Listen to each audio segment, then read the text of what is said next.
Okay, here we go again. This is the Otherppl Show, a books and culture podcast. I'm Brad Listi, and I'm in Los Angeles. Thank you for being here. Hope everything's okay out there. Don't forget to subscribe wherever you listen, and you can follow me on Blue Sky and Instagram, and you can read my weekly email newsletter over at bradlisti.substack.com. It is Thursday, which is usually the day that I air episodes of Brad and Mira for the Culture, this program's weekly pop culture assessment, but it is spring break. Mira is traveling. I don't know why Mira is taking spring break. She's like 33 years old and does not have children, and yet she's somehow, I think she's on some sort of Seder trip with her friend Alex in Chicago. I don't know. And then I've been traveling because my kids are off of school, so we're taking a trip, and it's just been chaotic. So Brad and Mira for the Culture is dark this week. It will be back next Thursday. And in lieu of a Brad and Mira episode, I am going to be airing a flashback to my conversation with the great Lorrie Moore, episode 846, which first aired on June 25th, 2023. So, almost 3 years ago, I spoke with Lorrie Moore on this program. A great thrill. You guys know who Lorrie Moore is. She is a professor of English at Vanderbilt University, the winner of many awards, including the National Book Critics Circle Award for the book that you are going to hear us talking about, her novel entitled I Am Homeless If This Is Not My Home. Lorrie Moore is also a master of the short story and has won many awards for her achievements in this realm, including the Malamud Award and the Rea Award. So she is a member of the American Academy of Arts and Letters. It doesn't get bigger in the world of literary fiction than Lorrie Moore. And I am so pleased to be able to share this conversation with all of you again. If you missed it the first time, enjoy. If you're listening a second time, I bet you're going to find some new things in the conversation to take away. So here we go. This is me back in 2023 talking with Lorrie Moore. I have no system. I only have instincts. I have my sort of church-going Baptist childhood that wasn't very strict. I mean, my parents were not that religious as people when they grew up, but they decided they wanted their children at least to be going to church. My mother had left the Catholic Church, and my father had been raised Protestant, which really just meant playing tennis on Sundays. Sounds lovely. Yeah, he was fine with it, but my mother said, I think we should join a church and we should raise our kids in a church. That's just proper, she thought. So they went church shopping, and they went to all the churches in our little town, and they decided that they liked the Baptist church because it didn't believe in baptizing babies before they understood what they were getting into. You were baptized, quote unquote, as an adult. So I was like baptized when I was 11, I think. And they liked that idea that the child is, or ostensibly the adult, the older child is choosing the religion. So I was raised a Baptist, and my father started to read the Bible every night at dinner. And he was very interested in it as literature, as philosophy, as ethical and spiritual guidance. And so we were raised that way. My mother eventually, once we were all adults, she sort of stopped going to church. She just really didn't buy any of it anymore. My father kept going, surprisingly, right up until the end of his life. He was still going to church, and he didn't always agree with what the minister said, but he liked the ritual. He liked, being part of a congregation. He liked singing in a choir and, different things like that. I think at the end of his life, he was the treasurer of the church. He was trying to, he was part of keeping the church going, the little church in his town where they were living at the end of their lives. So what do I have? I have a Christian, there's certain things about Christianity that I think are beautiful. There's different things in every religion I think are beautiful. Am I strictly speaking attached to a religious institution? No, no.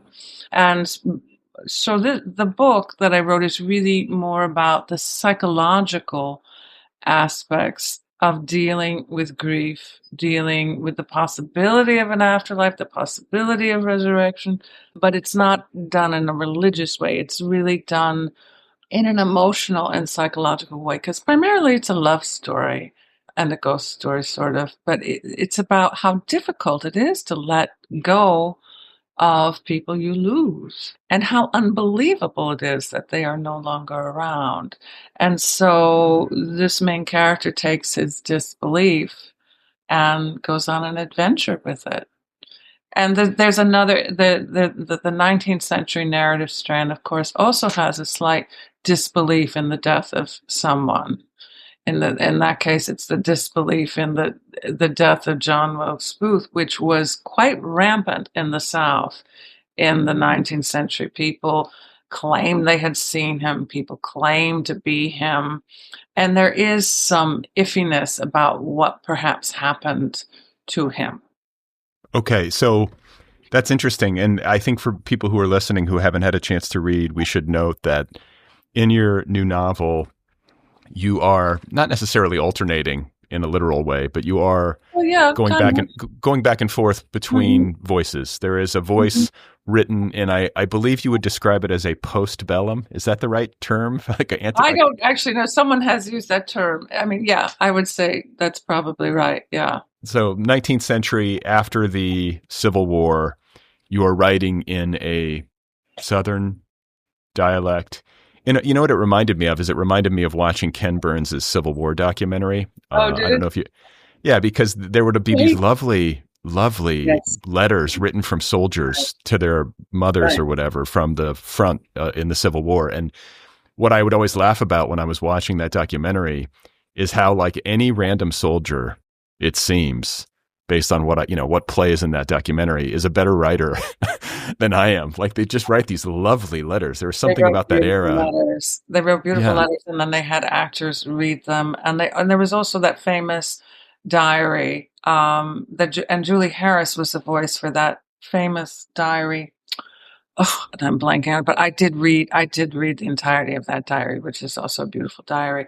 That diarist then later tried to turn her diary into a novel because she felt it would be more successful somehow.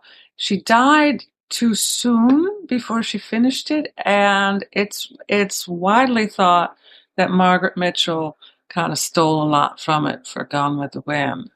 But interesting. Yeah, but Julie Harris does the voice of that famous diarist who's, I'm just blanking on her name. Sorry. Well, but I'm interested, as I was reading, I was like, wow, Lorrie's really found a way to channel this period and this voice.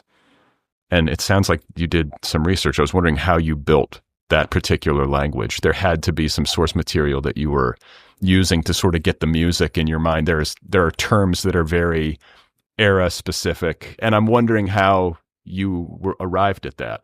I conjured this character, and then once I had the character in my mind, because I also had the voices from research I had done, and also because I live in Nashville, and Southerners speak in a very picturesque way.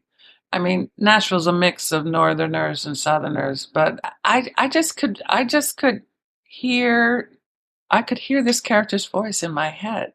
So it was more summoning of her and just running with her. There are some readers who've gone through and thought there were some anachronisms. For instance, I use the word, I made it up. I use the word stranger splain. But splain is a Southernism that goes way back centuries. It's not, people just associate it with mansplain now, but splain was used all the time. It's kind of slangy and was used in the 19th century. So I made up stranger splain, but some people have objected to that. I also use the term sting operation, and I did some research on that, and but She's using it not in the conventional idea of what a sting operation is, but just like there's a sting to what she's done. So you can argue that term is okay to use because it's being used a little differently. But I was surprised when I looked up sting operation that it's such a recent term, because it can't be a recent idea, a sting operation. The sting operations must have been around for centuries.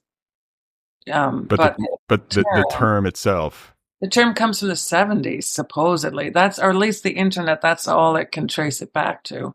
So in other words, what I'm saying is there may be some mistakes, but because I was mostly working from my imagination after having read a lot of diaries and letters.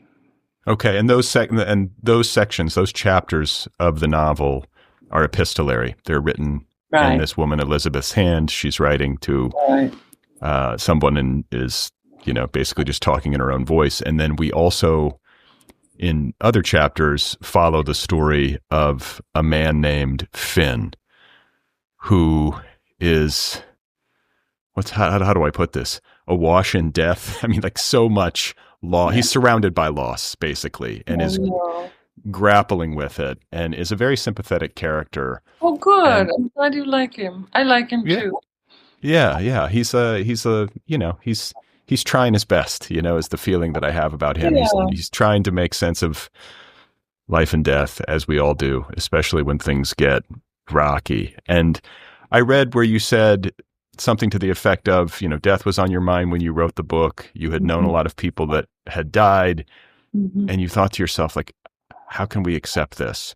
You alluded to this earlier, like you're trying to write about characters who are trying to keep people alive. And that is very much what Finn is up to as he deals with his brother, and his brother Max's fatal illness, and then also the loss of his ex-girlfriend Lily to suicide. But we then find out that she's maybe not quite dead, and it becomes a kind of ghost story. So that's the general setup, right? Right. Or you could call it a climate change novel too, because it seems like she's thought out. Yeah. Didn't like get into the deep freeze of death. There's been a slight thaw, and suddenly there she is. And you are not shy about depicting the physicality of death and Lily's condition. Like you really don't spare the reader anything. It's she's rotting. She's got, the breath of death. Her skin is translucent. All this stuff that goes along with dying, which is astonishing. It's one of these things that, especially in Western culture, we sort of don't see unless it's really immediately upon us. But this is what happens, and your book does not flinch from that. Right. Yeah, when people get sick and are dying or are in hospice, you can see them on their way to that unfortunate condition. And I just kept going in my mind what I imagined would happen to a body that is both trying to stay alive and trying to die. And there's some back and forth. Sometimes some moments she looks better than others. But it's also supposed to be a testament to Finn's great love for her. That none of this stuff is really getting in the way. So I said to my editor, because I thought the book was getting. I thought men would love this book, and it turns out all the bad reviews have come from men. And my editor said, "Well, that's because men like a woman not to have bugs and worms in her hair." Silverfish? Those are the little... Yeah. Well, I want to talk to you about the critical response to this book, just insofar as it goes with people commenting on the difficulty of the subject matter, the way that, I think, as you've even put it, it might be a book that you need to reread, or at least in certain sections, stop and kind of rewind and go back. It's a book that defies easy categorization. I'm just going to read to you just some brief snippets, and then we can kind of discuss.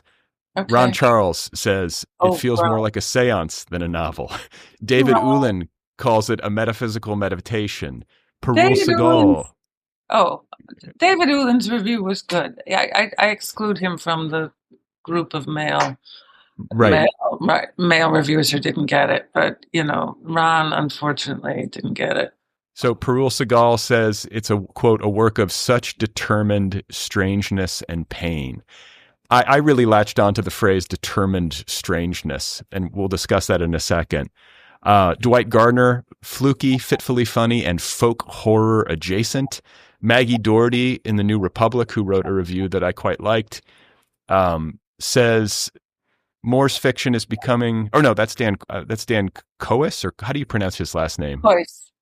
Cois. Okay, Moore's fiction is becoming ever stranger, ever naughtier, ever more devoted to a project increasingly at odds with literary trends. Maggie Doherty in the New Republic says, doesn't have the antic energy of Moore's early novels. The pacing is slow, the tone is muted, questioning, almost sincere. So there's a wide range of responses, and I'm wondering if this is what you intended. Does it surprise you the way that the book has been received? I know you mentioned earlier that a lot of the not so hot reviews have come from men, but has anything about the way this book has landed surprised you? I knew it would be a hard book because it's a weird book, and I knew it would get. I said to my editor in advance that it's going to get mixed reviews. Just brace yourself. I was very some writers say they don't read their reviews, but I review myself. I'm sometimes a book reviewer. And so I'm interested in how people try to grapple with a book and how they take it on and how to do it.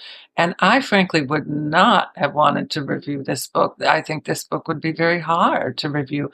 So I am intrigued by people who take it on and try to do the hard work of reviewing it. And I do feel a range of effort. Like some reviewers are not trying that hard, they just throw up their hands. And others are really trying. Perul Segal, I think, is really trying. A whole bunch of others were really trying. Whether they really got everything or not, or whether I could even understand what they were saying, probably doesn't matter. But I could feel that they were really trying. And I find that very moving, that they, you never want your readers to just dismiss your book and just throw up their hands. You want them to try to read it. And a couple of reviewers, there was one in England who said he read it 3 times. And the first time he didn't like it. The second time it was growing on him. By the third time he said he was devastated by it in a good way. But for a reviewer to read a book 3 times, that impressed me and that surprised me. You know what I was thinking as I was reading it? Like the comparison that I was drawing in my mind was when I listened to an album, which I don't do nearly enough anymore, but I'm thinking back to like listening to certain albums that when on the first listen, I was like, what is this? Like I just, it threw me. Like I was just kind of like, and then on subsequent listens, it just grows on you and becomes, and those are kind of the best albums. Yeah. And this worked on me in an odd way. It has and to continue the musical comparison, it has an odd music to it, like word by word, line by line. And I found myself, as a writer, thinking to myself, like, how did she do this? Like every sentence just has it's just a slightly offbeat. I don't even know how to, I'm not a very good musical person, but you know what I'm saying? Like in the composition of it, this is just how you write and it flowed out of you? Or were you consciously like, no, I'm going to try to do something like new and different here that I haven't done before, or I'm going to try to make this strange music? Do you know what I'm saying? Like how conscious was it? Well, in the Finn sections, I'm just tracking Finn. And so I know his mind is not conventional, but it was easy for me to keep company with it. And I'm also writing to an inner ear where the language both reflects what I want to communicate and also reflects the character's consciousness. And, I think a writer always has to find that happy medium between the sentence they want to write and the sentence that the character would think. And you find a kind of language that is that is in between. And Finn is not a far cry from my own consciousness, so it wasn't that hard. But I am writing to an inner ear that is a sort of musical ear, I guess. Yeah. Well, I think I read somewhere, someone asked you about like who you're writing to or who your ideal reader is. And what you said was interesting to me. You said that you're writing to your narrator. Yeah. Yeah, that's how you imagine, you imagine the narrator of your book as the reader, reading it and commenting on it. And you want to try to stay true to that narrator and to try to please that narrator. That is something I have not heard before. Right. The narrator has to, because when you look over at what you've written, if the narrator says that word is wrong, that's not part of, or this sentence doesn't work as part of my narrative or part of its narrative, part of whatever gender you want to give the narrative. Because the narrative voice is not precisely the character unless you're in first person. And it's not precisely the author. It is this other presence. And it's the book. It's basically the book talking to you. And so the book will tell you that's not how I would say it, or that's not right, or, whatever. So I want to please the story. The storyteller has to be your first reader and your best reader and the reader that you have to sort of report into. It's not other people in the world. It's this other presence in the book that you have to report into. Does that make sense? It does. It does. And then to continue a little bit with this musical train of thought, I know that in your youth, you were very affected by church choir, opera. You play the piano. You can sing, I believe. You have some musical ability. Oh, I think maybe I used to. It's all evaporated now. I had to be on stage last night with Suzy Roach, and I just felt so embarrassed because we're about the same age, and her voice is so strong and beautiful still. So you got to use it, right, to keep it. Is that the thing? Yeah, use it or lose it. But she was obviously more gifted than I ever was from the beginning. So, but yeah, music has meant a lot to me. It has meant a lot to me. I just wish, but my use of music really now goes into writing, I guess you would say. But you had these experiences that were formative in your youth where you would go to practice? There was like church plays or some sort of theater, musical theater that was put on by the church in your hometown. Yeah, there was musical theater that my parents were involved in a little, not in a big way, but a little way. And, I was always in choirs.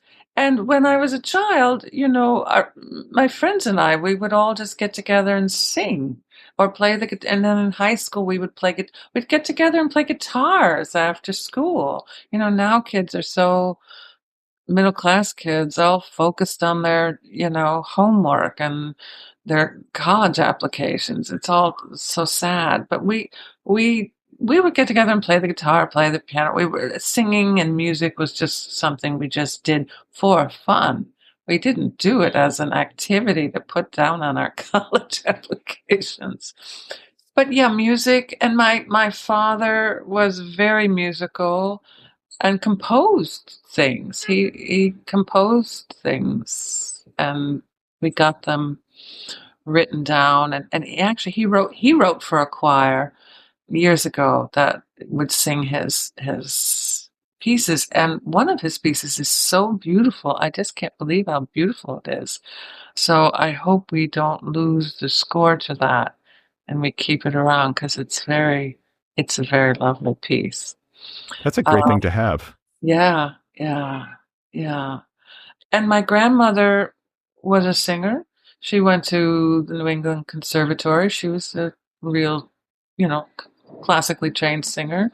My grandfather was an excellent pianist, sort of concert level pianist. He used to give concerts, actually, little concerts, little provincial concerts at the college he worked at. But so yeah, music. I think music used to be in people's lives generally a little a little more before we all had headphones and stereos and took music off privately to ourselves. It used to be you'd get together and do things musically. I mean, musicians still do that, obviously, real musicians. But it used to be you could be just a rank amateur and get together in an unembarrassed fashion and play guitar and sing and do all that. Do you think that do you think that this background and this sort of like, genetic tradition in your family of musical people has given you, I don't know, maybe like a better ear as a writer? Like you feel like your approach to writing is maybe more musical than the average person. Do you see it that way? Well, I think I have a musical ear. I just wish I had a musical voice in the world. I mean, my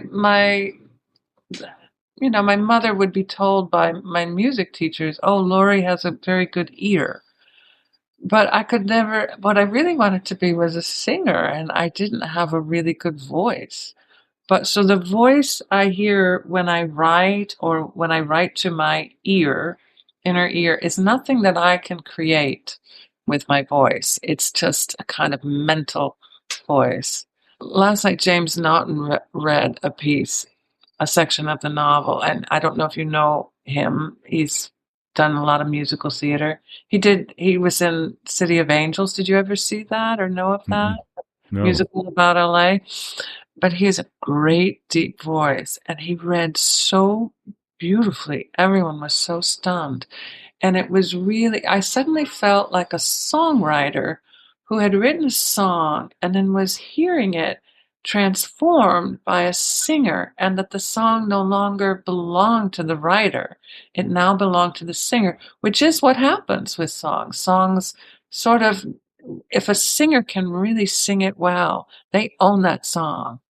And, that they can often become muses to the composer and all of that. But I suddenly thought, wow, James Naughton now owns this section of the book. It was so beautiful to listen to.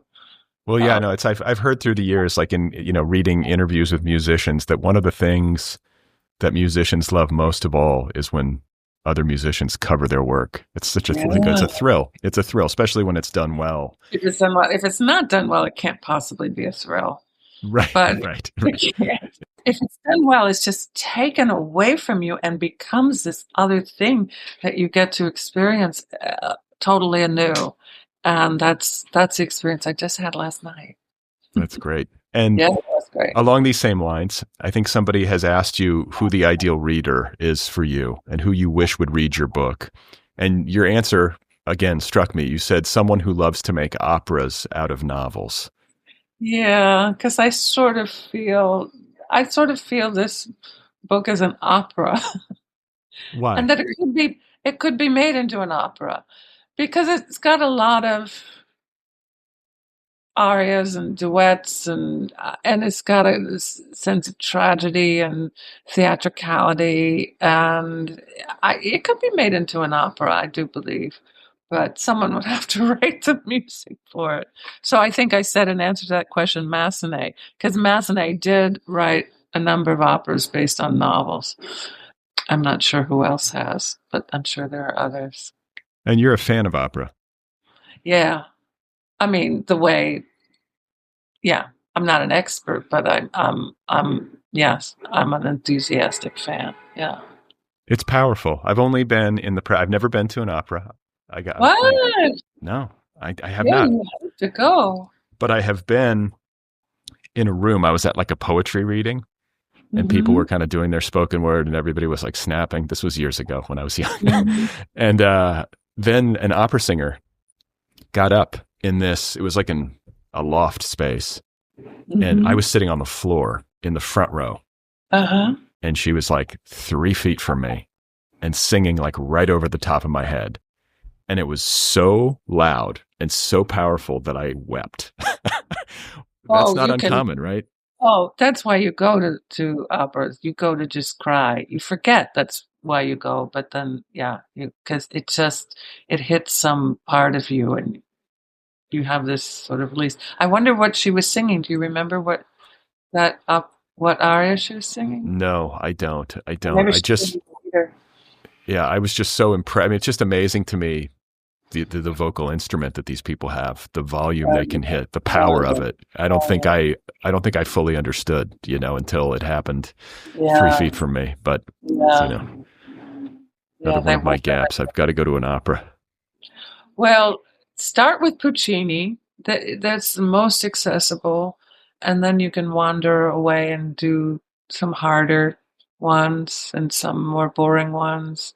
But then you can come back to Puccini. I think it begins and ends with Puccini. He's such a genius, and the music is just unfailingly. I mean, if you've never been to an opera, you still will understand everything that's being sung. So I want to talk to you about this, like you just kind of alluded to it, but there was something that one of the reviews that I read brought to my attention, which made me go, oh, like I wonder about this. And it has to do with the twos in this novel, the way that you have two siblings in mourning, two seducers, two women whose dead bodies are, going, I guess, what is it? They are or soon will be, in Elizabeth's words, quote, put to good use. But there are lots of pairs. And was that something that you were conscious of while you were writing it, or is it something that it came to your attention the same way it came to mine, like after the fact? Well, I knew that the two strands were talking to each other and that they had echoes, and that there was a lot of twinning across these centuries with various things. There's also two jacks. There's a lot of, things that are a kind of twinning of the narrative strands. The closeness of the siblings and the idea of the love one has, sort of failed love for one sibling, I put in there obviously very, very consciously from the beginning. But then as I went through, there were other little, doublings that I just sprinkled in. But yeah, I put all that deliberately in there. Yeah. And this theme of sibling love and failed sibling love and the way that we fail to maybe show up for one another, even the people we are closest to. Mm-hmm. This resonates with me, but it's also something that has been at least somewhat of a concern in all of your novels, if I'm not mistaken. Like this is a recurring theme for you. It is. It is. Now that I didn't really realize until I'd gotten to the end of this one and realized, wait a minute, I did this a little bit in A Gate at the Stairs. I did it in Who Were on the Frog Hospital and Anagram. So I only have 4 novels, but they all have sibling relationships where the protagonist turns their back a little bit on their sibling in order to embark on a more fanciful kind of romantic love. And I didn't realize that was my sense of story in all 4 novels until I finished this one too. So I guess it's my slight dubiousness about romantic love, and yet also a sense that romantic love is sort of astonishing and amazing and irresistible, but it may take you away from other kinds of responsibilities. Yeah, it's amazing to me. Like I will sometimes feel aggrieved. I've had moments in my life, as I think most of us do, where you're like, where are people? Like I'm struggling here, and like, where are people? That feeling. Oh. But then you can call me. You have my number now. Okay, good. You better be careful. But I also will usually quickly realize that I myself fail, and probably fail in ways that I don't even realize. It's just one of the it's one of those things about the human experience that, nobody has clean hands. We all fail to show up for each other so much. We all have guilty consciences about something or other, and more than one thing, I'm sure. We're all just imperfect and then haunted by those pieces of guilt and imperfection. That's life. But it's enough of a conundrum that you've written about it in all of your novels. I mean, it's right. And I do have the main character in this novel take his guilt. He has a little bit of guilt. He takes it and he tries to do something with it, tries to, he's doing good work holding dying people's hands at the end of the book.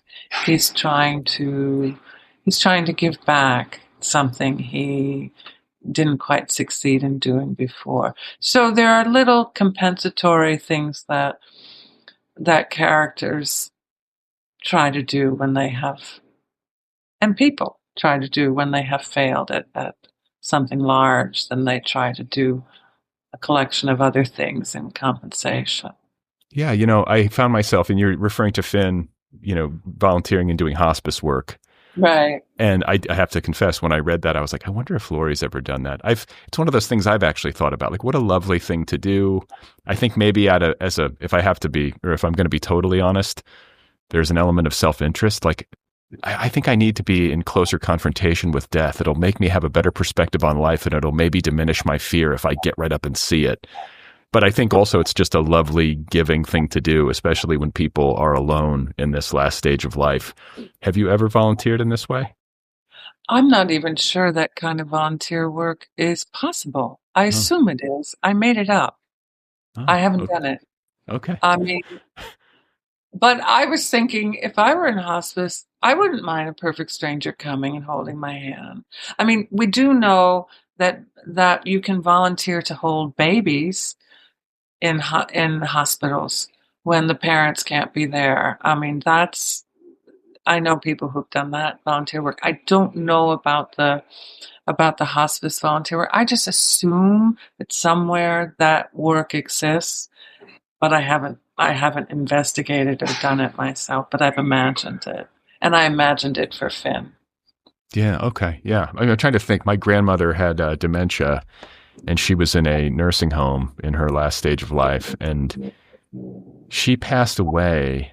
I know they'll have people come play music, or, they'll have volunteer people come in and like entertain or sit with people. But one of the most touching things about her, like the very end of her life, was that it was like in the middle of the night, I want to say, when she passed away.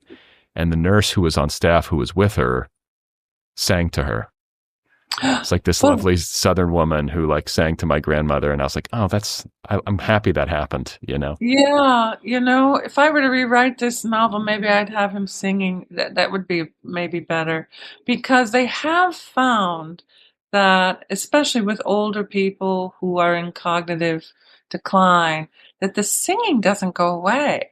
That the music is still in there. With people who have terrible Alzheimer's, they can suddenly burst into song. They remember the lyrics, they remember the songs. So the music can really still be conjured. But there are music therapists who come into homes for people with Alzheimer's and then have big music sessions. It's beautiful. Yeah, I've seen thinking footage now. of it. I'm thinking now about this woman singing to my grandmother, and I guess it is somewhat contingent upon how good of a voice she had. Like, if I'm singing to you at the end, it might not be great. Oh. But I think I don't think the quality matters that much. Maybe, especially not at that point. But No. I want to talk to you about the time frame, the time that this novel is set in, which I believe is 2016, and the political context for this novel, because there is a political element. It's like, it's a death haunted story, but it's also a political story. It's a story about, you alluded to John Wilkes Booth a couple of times, and how in the South, people doubted that he had died, and there was a lot of conspiracy theory around that. I want to say too that I read that part of that element of your novel was inspired by, was it a man in the 19th century who had like a mummified body that he was carting around the American South, saying that it was John Wilkes Booth? I had not heard that story. Oh yeah, but he was doing it into the 20th century. Well into the 20th century, he took the body of someone who had confessed several times. This guy had confessed several times to being John Wilkes Booth. There were a number of people who did that because there was the sense that the Confederacy was still somehow alive, and Booth was ostensibly a hero to the Confederacy. And it's so hard to contemplate.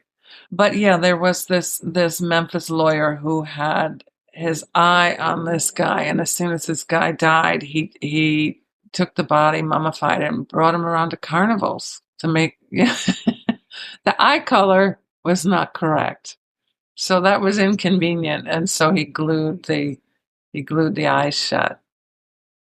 So that guy. The mummy was not John Wilkes Booth, but people paid money thinking it was, and he was dressed up as John Wilkes Booth.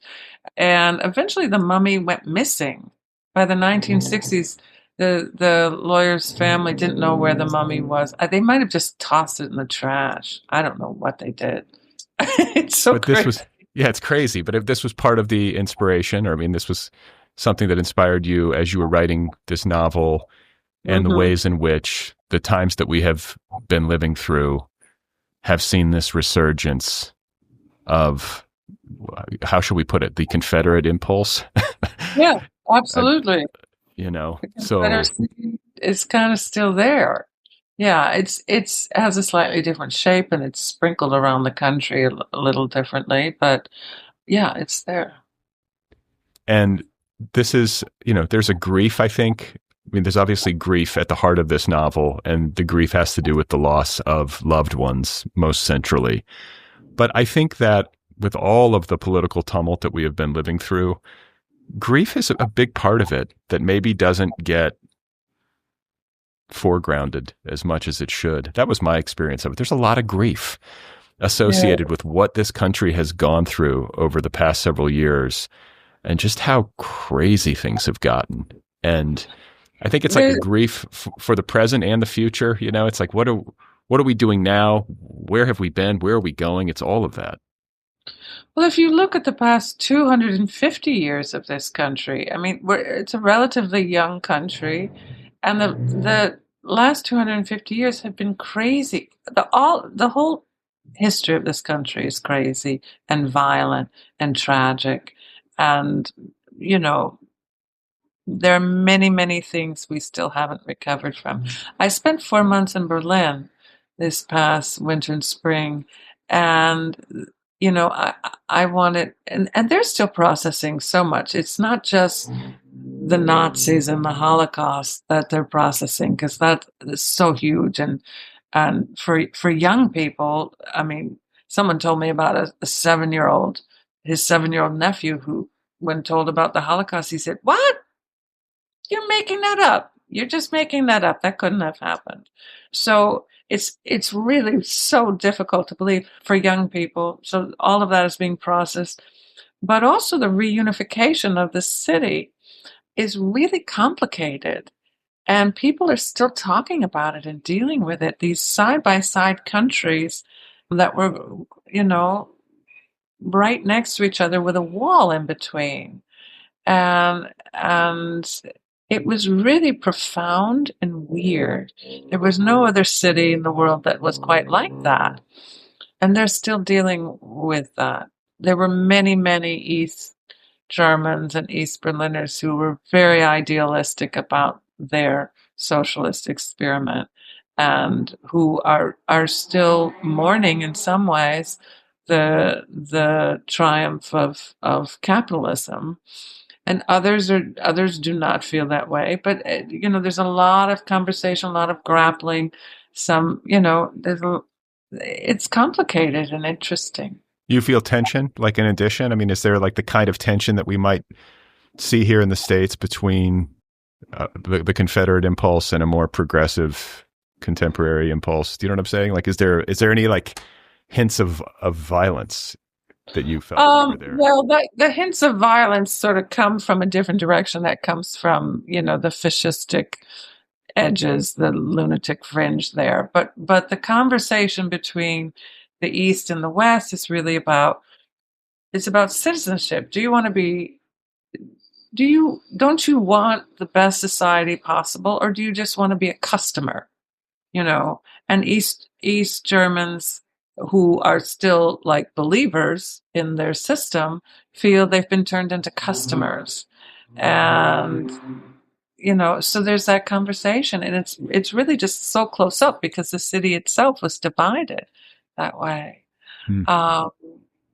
And so they talk a lot about the blue jeans and bananas of the West, and that socialism was sold out for blue jeans and bananas. I mean, there's a lot of shorthand for what happened there, but there's also a sort of ongoing absorption, processing of what happened. Many young people who are, say, like in their 30s, saw their parents fired from their jobs as soon as the wall came down because the West German companies came in, took over the industry, and performed efficiencies. There was a lot of redundant employment. And so people lost their jobs, and then the family fell apart because the father didn't have a job anymore, that kind of thing. So there's lots of mixed kinds of memories. There's also, the whole Stasi, the presence of the Stasi, and that's a very complicated situation too. So at any rate, it was interesting for me to spend some time in another country that's haunted in a different way from the things that haunt this country. But did it make you see the United States in a new or different light? Did it illuminate anything that you hadn't seen before about what's been happening here by being there? it didn't clarify anything, but it just made me realize that history doesn't go away in 10 years. It may not go away at all. It just sort of burrows under and takes runs for shelter and then takes a slightly different form. Well, something that I thought about as I was reading your novel and as I was reading the parts of the book and considering the parts of the book that are connected to what we've just been discussing has to do with your own travels in life and the fact that you are from upstate New York and then moved to Madison, Wisconsin. Spent some time in New York City, but you're a New Yorker, then to Wisconsin, which is the state of my birth and where I spent part of my childhood. Is that right? Why didn't I know that? Where were you born? I was born in Milwaukee, and I grew up in Cedarburg, in a little town called Cedarburg, north of Milwaukee. They make cheese there, right? Cedarburg cheese? Probably. No. They make cheese everywhere, I feel like. They make cheese everywhere, too, but I think there's a particular creamery there. Where in Milwaukee did you? St. Michael's? Is that what it was? I think St. Michael's or St. Joseph's. I get them confused, It's been a while since I was there, but, I love Wisconsin. I'm still a Packers fan and a Badgers fan. Yes. Stuff is imprinted on me from youth. So even with Aaron Rodgers being traded? I mean, listen, I'm a fan of the team. He's a great player, but he and Brett Favre, we can get into sports, but it's so strange to me that those guys have so much talent and had such similar careers and are also deeply strange. The Packers have had the strangest most vivid quarterbacks. Yeah. They're very vivid personalities and unconventional personalities. Yeah. Did you get into it while you were living there? I mean, did you? Yeah, I started in the 80s. I mean, do you remember what was his name? Don Wachowski or something? Yeah, who was the Magic Man. I used to have a jersey. I had a number 7 Don Wachowski jersey. He was crazy. Those games were wild. I mean, they were really fun to watch because he was kind of bad. Well, but we had that one magical season, which was 1989. Yeah. I mean, listen, I'm such a big time Packers fan, but 89 was when we went, I believe, 10-6. And they had been terrible my whole youth. So that was the first season where they were like winning close games, and it was kind of a magical season. And right, is it Makowski or Wachowski? No, it's Makowski, the Magic Man. Yeah, right. He had that great receiver in Sterling Sharp. Yes, and that's partly how he pulled things out at the last minute. But the games were wild. And then poor Sterling Sharp, something happened to him. I think He hurt his neck. but didn't he go to prison or something? No, that was Darren Sharper, I think, that you're thinking of. That's a grim story, yeah. But Sterling Sharp, he had a neck injury and his career was shortened. No, he was such a brilliant player. He had a brother too, didn't he? Who played tight end? Yeah, Shannon Sharp, who played for Denver. Yeah. So anyway, and I mean, just while we're on this little like sports sidebar, as I was reading about you, prepping for this conversation, it was like, wow, Lorrie is musical. She can sing. She can play the piano a little bit. She's a wonderful writer. And then, I'm just going to touch on this. I don't want to talk about an author's child, but I know that I read somewhere in the prep that your son was like a really good soccer player. Is that right, first of all? He was a good soccer player when he was a child, yes. Okay, so I'm just wondering, were you a good athlete? Is this athletic? No. Okay. No. I had a boyfriend who was an athlete though, and he would say, you are an athlete. You're just not, working it. You could do it. But I did take a lot of dance lessons when I took very serious ballet actually when I was a child, but I did not because the ballet teachers actually, and the Russian one, these were all European teachers, so I had a Russian and a French teacher, but they look at how long your arms and legs are. That's really it. And then they try to work with you. But what they can't see is whether or not you really have the desire and will to do this. And I had long arms and long legs and was thin, but I did not have the desire and will to be a ballet dancer. And that's the jock gene. The jock gene is just kind of like the will to make your body do these things. I did not have that. Okay.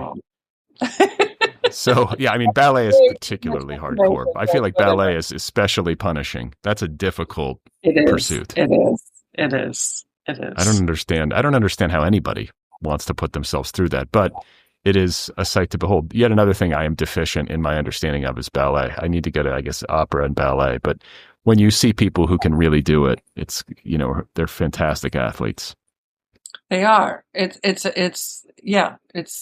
I remember hearing a ballet dancer being interviewed about what they did to keep in shape. And I thought that was the stupidest question I ever heard a dancer ask. It's like, hello, they dance, right. Right. And they're dancing all the time. They don't have to do anything else. You have to be, the dancing will keep you in shape. They have rehearsals and, they're at the bar every day. The dancing bar. The 2 hours of me, not the drinking bar. Right. Yeah. Okay. So this is, we've gotten a little bit sidetracked, but I'm going to follow the question that I began regarding geography and your peregrinations and, the travels that you've made through your adult life, teaching at the University of Wisconsin in Madison and living there. And I think you still live there at least part of the year. I have a house there. Yeah. And then moving later in your career down to Nashville to teach at Vanderbilt University. And what I'm interested in knowing about is how it has been for you to be a New Yorker and then a Midwesterner and then to move to the American South, because I feel like that factors into your new novel, at least somewhat. Is like you're now a Southerner to some degree, and that has to be its own kind of education to suddenly be in that culture because it is distinct from the Midwest. And I say this with some degree of knowledge because my parents are both from Louisiana and I have so much family in the South. Oh, interesting. Yeah, but I was raised in Wisconsin and then in Indiana, and Indiana actually has some Southern vibes, but Southern Indiana is the South. That's for sure. And so to be in Nashville, I'm just curious to know what that adjustment was like for you and maybe what it illuminated for you about the United States. Well, I wouldn't have chosen this life of moving from New York to Wisconsin, then to Nashville. But given that these are things I had to do to earn a living, I feel it has given me knowledge of the country that friends of mine who haven't lived anywhere else but New York, say, or Wisconsin, or I mean, it gives me additional knowledge and perspective. There's a I don't know if you've met these kinds of provincial New Yorkers who demonize the South and Southerners and caricature them without any actual knowledge of them or knowledge of the great variety of people there, or the fact that, there are more black people in the South than there are in the North. White Northern progressives sometimes don't even know that.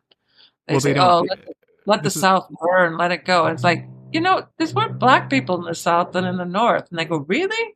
They don't know. Well, and the other thing I would say is that the South feels less segregated oftentimes than the Sometimes North. it is. Sometimes it is. You have people from different races and backgrounds living in closer proximity to one another than even in a place like, Los Angeles. Milwaukee is a notoriously segregated city. Notoriously segregated. Yep. Yep.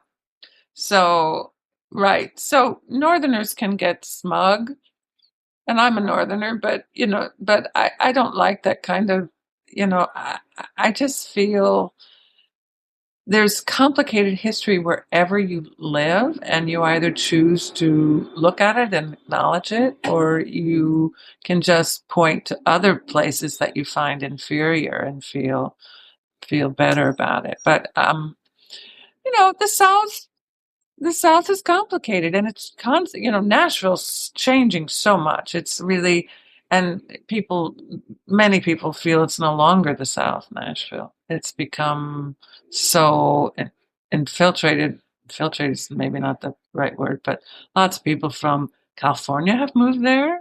Lots of people from Chicago have moved there.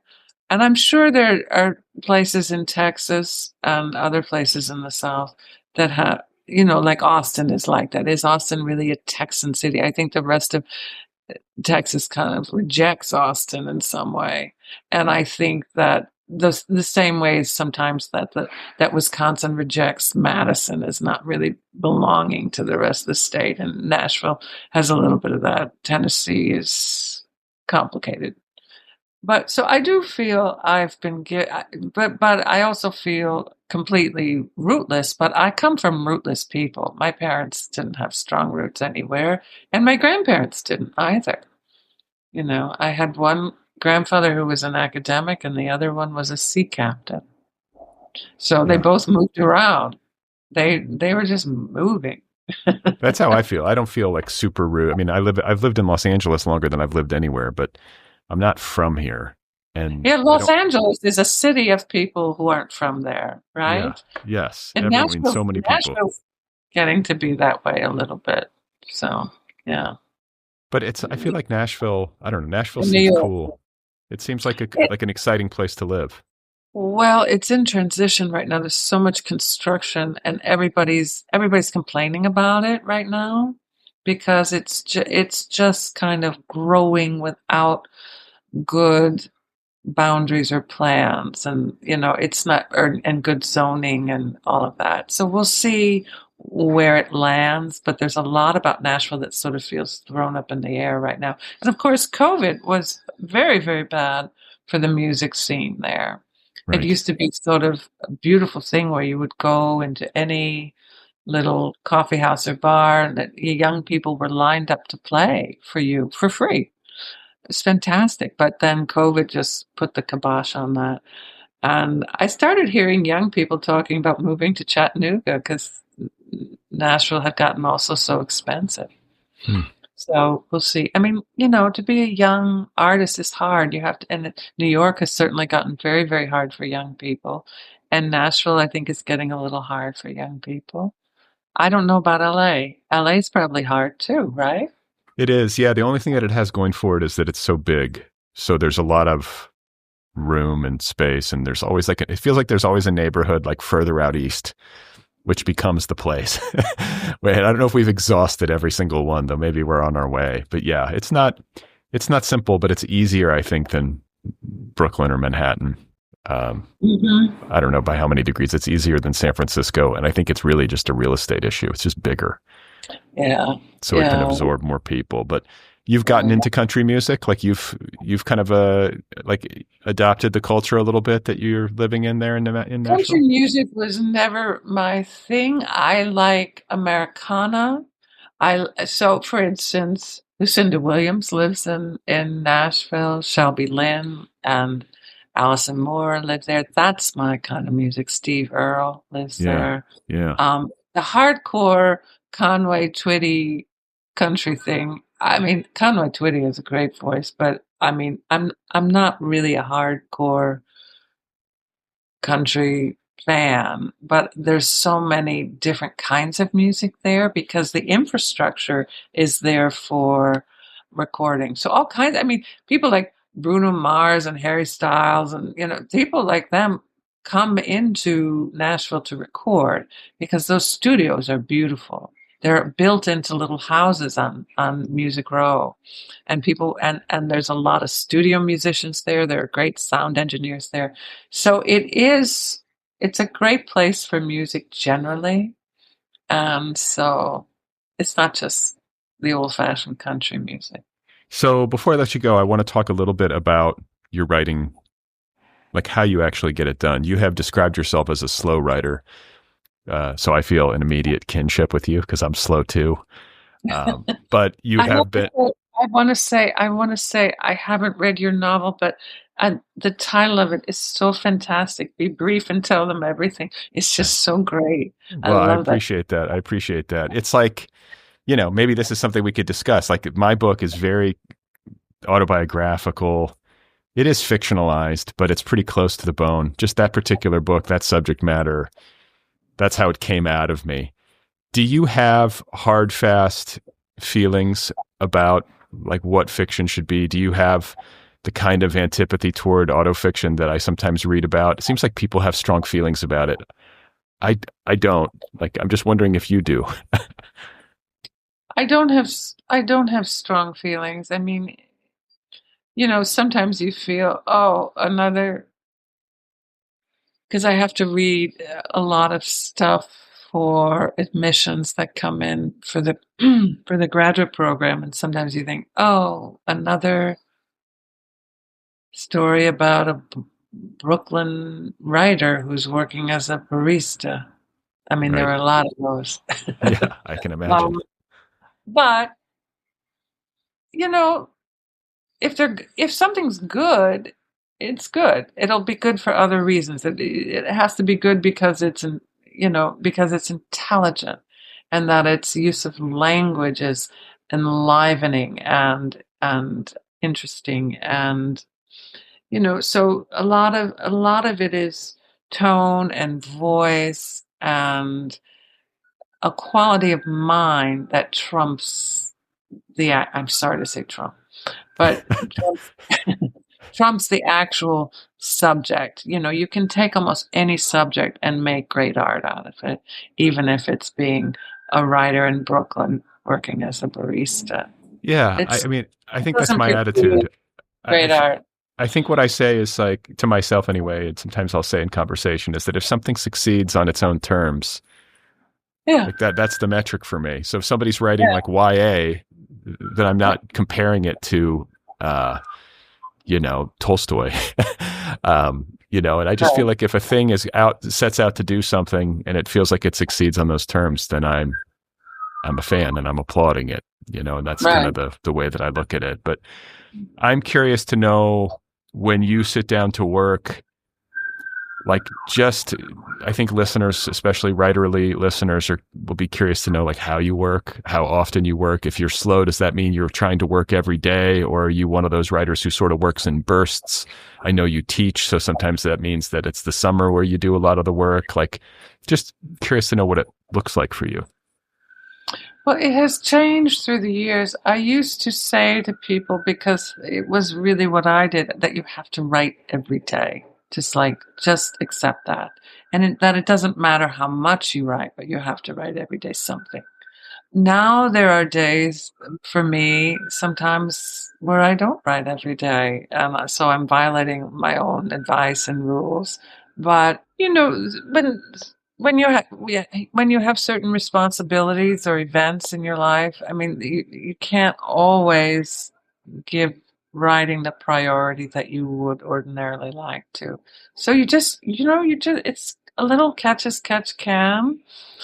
If you can clear your life out and have just a year and a half of no other responsibilities, that would be a beautiful thing. But very few people can do that. I was going to say, yeah, good luck with that. Because I feel like my life is fairly privileged in that, teaching creative writing at a nice school with nice people. I think this is a privileged kind of work, but I've never in my entire life, and I am 66, and I've never had a year and a half of no responsibilities but writing. But I do feel that's the key amount of time that would free you to do something really wonderful in an ordinary amount of time. Right. As opposed to, doing it in fits and starts over 6 years. So.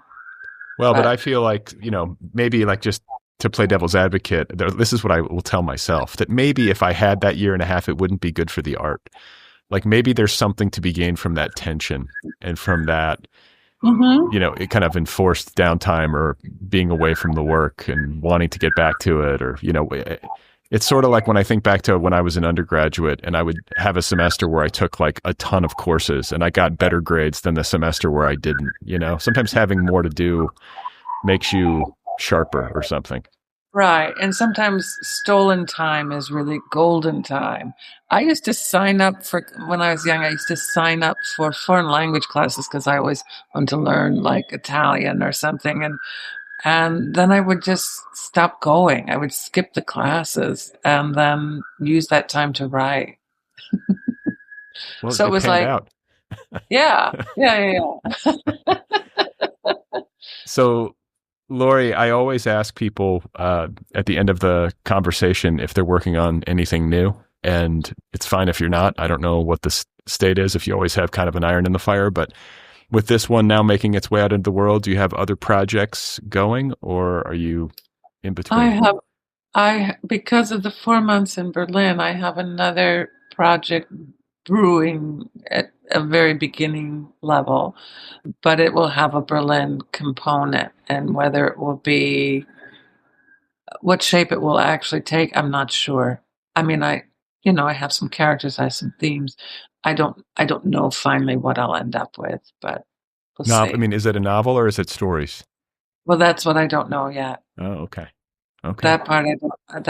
Even that basic part, I can't quite figure out. I have a feeling it won't be a novel, but we'll see. Okay. Well, it is a thrill to have you on this show. I am so pleased to get the chance to talk with you. I know my listeners are going to be thrilled to hear from you. Congratulations on I Am Homeless, If This Is Not My Home. Great title, by the way. I understand you had to fight for it a little bit. Is that right? I did. But thank you for liking it. Yeah. It was my working title from the beginning, and I just needed to cling to it, And my editor did think it was too long. The salespeople, I guess, thought it was too long, but it's working out. It's not getting in the way. So. All right. Well, I appreciate the time. I know you're busy with tour and doing events. You're in New York right now, right? So I'm in New York, and I'm going upstate tomorrow to Rhinebeck. They have a bookstore up there called Oblong Books that I've never been to, but I will be reading there. So okay. Well, listen, congratulations and best of luck on the nebulous Berlin project. Thank you. Thank you very much. Okay, there we have it. That is today's flashback to episode 846, my conversation with Lorrie Moore about her novel, I Am Homeless, If This Is Not My Home.